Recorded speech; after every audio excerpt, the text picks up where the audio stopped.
Hello everyone. Today we are going to speak about relative pronouns, relative adverbs, and identifying and non-identifying clauses. So the topics are interesting. They are not hard, promise you. So we are going to start with relative pronouns. Here we have some examples, and as usual, we are going to start with them. So the first one says, a racing driver is someone who that drives racing cars and whose job is very dangerous. A kangaroo is an animal which that lives in Australia. A book is something which that people read. So everything that we see in bold, every word that is underlined, they are relative pronouns. So relative pronouns who or whom, which, whose, that introduce relative clause. So I hope you remember what means clause, yeah? So a relative clause tells us which person or thing the speaker means. As in the sentences, we are explaining like that is the person who did this, that. And yeah, here we have one more example. The man who lives in the flat above is an actor. This is a relative clause because we are kind of explaining who he is.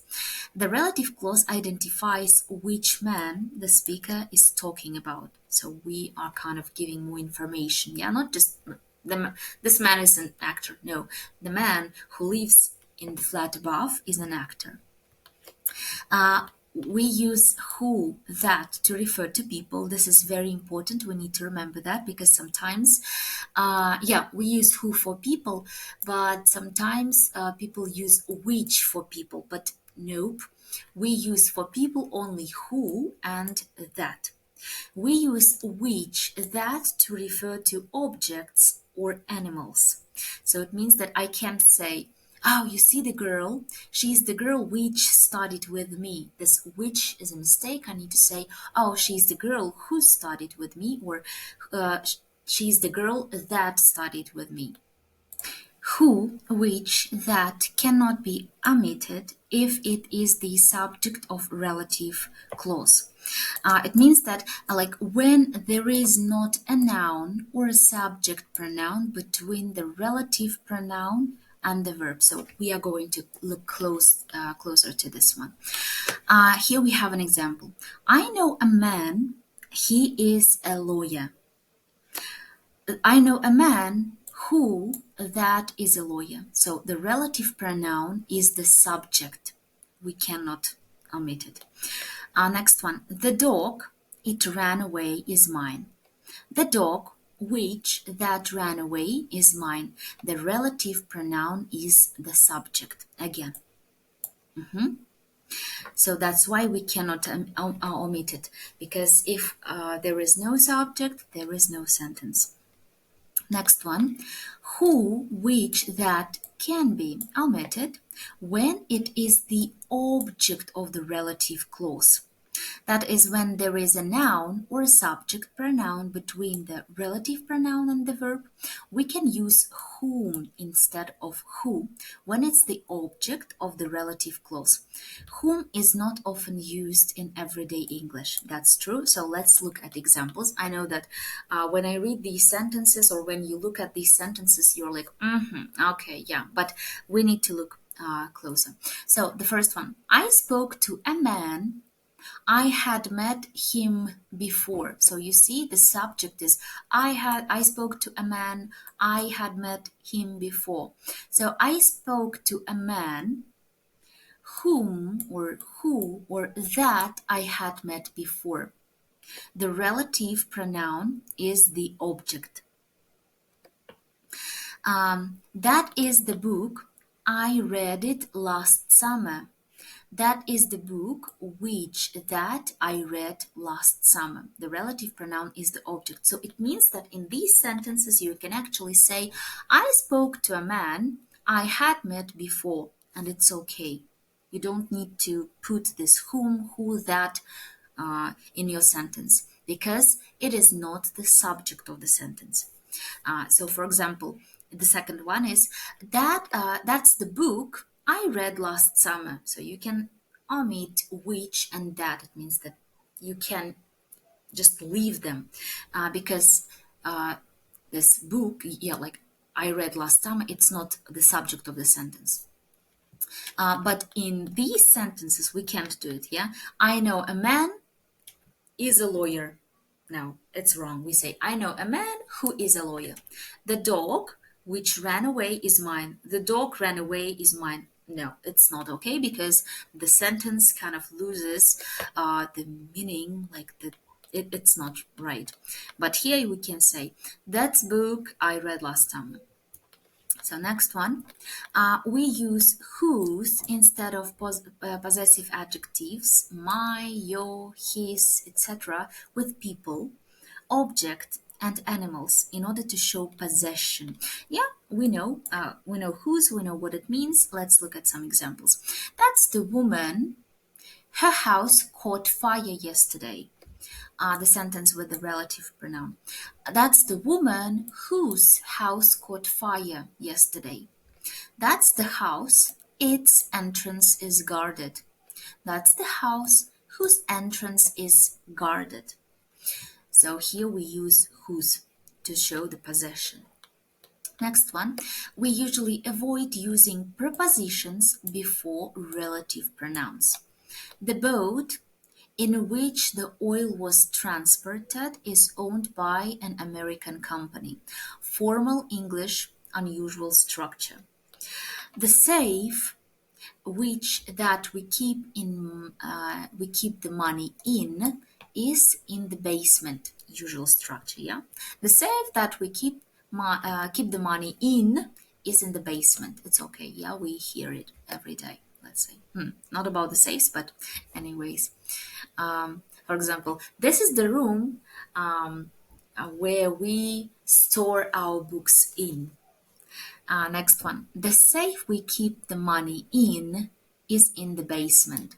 So it's everyday English. We can hear it and it's widely used. So here it says that we usually avoid using prepositions before relative pronouns. When we use it, it sounds more formal. Next one. We can use which to refer back to a whole clause. Whole clause, like sentence, yeah, part of a sentence. He lent me some money. This was generous of him. And we can say, he lent me some money, which was generous of him, and by which we refer to the fact that he lent the speaker some money. That is, it refers back to the whole clause, to some other sentence. Okay, next one. A relative pronoun is not used with another pronoun. I, you, me, him. For example, I know a girl who works in a library. But we don't say, I know a girl who she works in a library. Of course, we don't do it. We know that it's kind of wrong to use to pronounce. Next one. The people we spoke to are from Italy. Not the people we spoke to them are from Italy. No, we don't need them. We can say the people we spoke to are from Italy. Also, we need to know that whose, who is, or who has also, and whose possessive, they sound the same.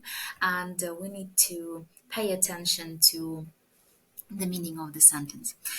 Who's on the phone? It's Peter. So who is on the phone? It's Peter. Next one. Who's got the keys? King. Who has got the keys? King.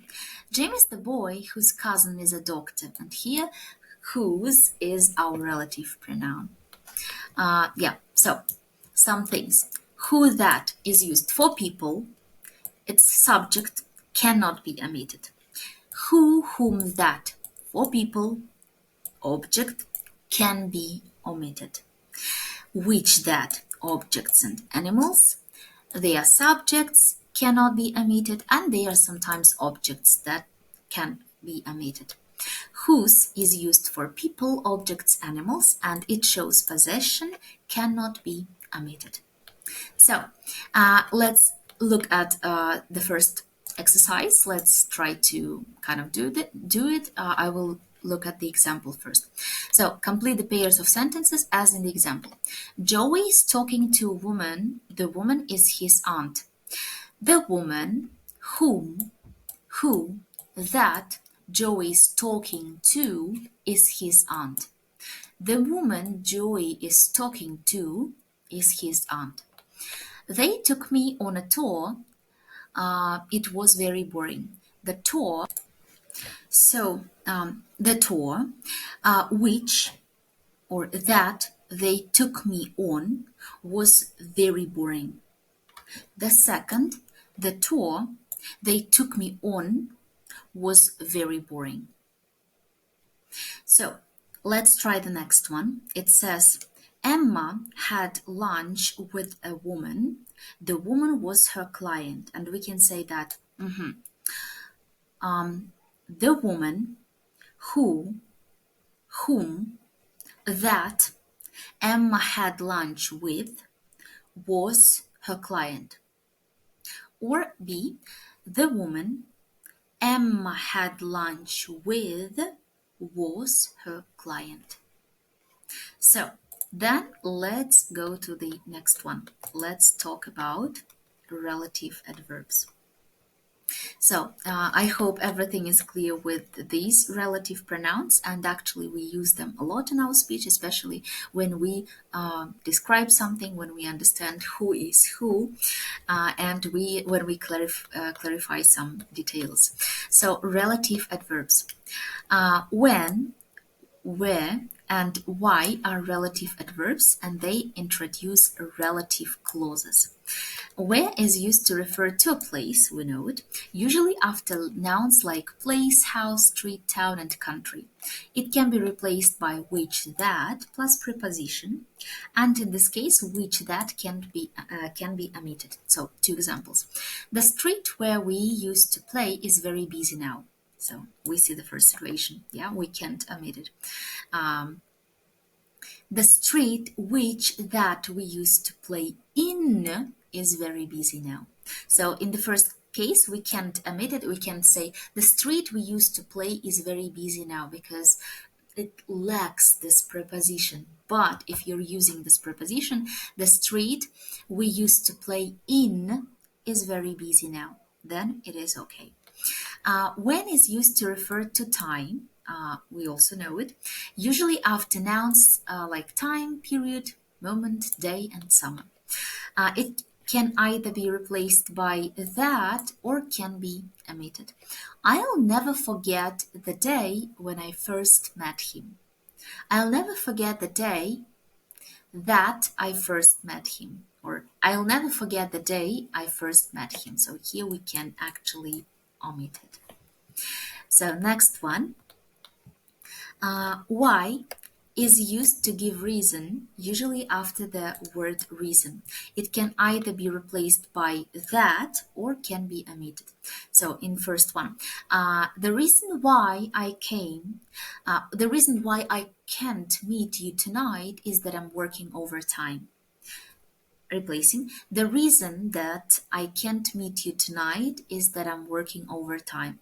Or we can actually say the reason I can't meet you tonight is that I'm working overtime. So it means that, yeah, we can replace it, either omit it. Let's look at the last one. So these ones are actually very easy. We use them like all the time. For example, if I ask you, where do you live? You can start saying that, oh, I live in the city, but I used to live in the village. It is the village where I was born, or some other things, and you can give some more information about this place. The same is about why, giving reasons, and when. So, and we are going to talk about identifying and non-identifying clauses. So, yeah, as we can see, there are two types of them, and we are going to talk about identifying relative clause first. So it gives us necessary information and it is essential to the meaning of the main sentence. The relative pronouns can be omitted when they are the object of the relative clause. The relative clause is not to put in commas. So let's look at examples. Examples always help. First one, people are fined. Which people? We don't know. The meaning of the sentence is not clear. Yeah, like some random people are fined. Next one, people who that park illegally are fined. Which people? Those people who park illegally. Next one, the film was boring. We don't know what film it is. We don't know like what is it called. What it's called. Next one, the meaning is not clear. The film which that I watched yesterday was boring. So we know, like which film that you watched yesterday or that somebody watched yesterday. And actually here you can see that this which and that they can be omitted. So we can actually say the film I watched yesterday was boring. Okay, but here we can say people uh, who that park illegally. We cannot omit it because it's kind of like it shows us like what people who park illegally. So here this is identifying relative clause. We like the clause is the sentence. Yeah, we have one sentence and the second. So these are clauses. So this clause is identifying. It identifies what happened, what film it is. So let's look at non-identifying relative clause. So it gives extra information and it's not essential, not important, to the meaning of the main sentence. In non-identifying relative clause, the relative pronouns cannot be omitted and cannot be replaced by that. The relative clause is put in commas. So let's look at the sentences. Sentences, examples, they always help. The first one, the Jeffersons, and I hope you remember, yeah, why the Jeffersons. It's a family, like Jeffersons family. Like as we say, like Ivanovы, like I don't know, some other surnames. So the Jeffersons live next door. The meaning of the sentence is clear. Yeah, like, okay, they live next door. Next one. The Jeffersons who own a Jaguar live next door. The relative clause gives extra information. So actually, we don't need this information. We don't care if they own a Jaguar of, or if they own Kopeyka or I don't know, like some other type of car. But here, yeah, we are giving it, and also we are putting it in commas. So, because like you can actually like clear the sentence and use it without it. The Jeffersons live next door. That's all. Next one. My cat is called Monty. The meaning of the sentence is clear, but we are giving some extra information. My cat, which I found on the street, is called Monty. And again, the relative clause gives us extra information, and again, we put it in commas, because actually we can omit the sentence. My cat is called Monty. That's all. So this is the main difference between non-identifying relative clause and identifying. Identifying gives us essential information, something important, and we don't actually use any commas with it. But non-identifying one is, yeah, it's some extra information we don't need, but yeah, we are using it and we put it in commas. So, good luck with the tasks. I hope that everything is clear. But again, as usual, if you have any questions, text me. And of course, we are going to practice this topic. So then, see you. Was happy to see you today. And thank you for your active work. Bye bye.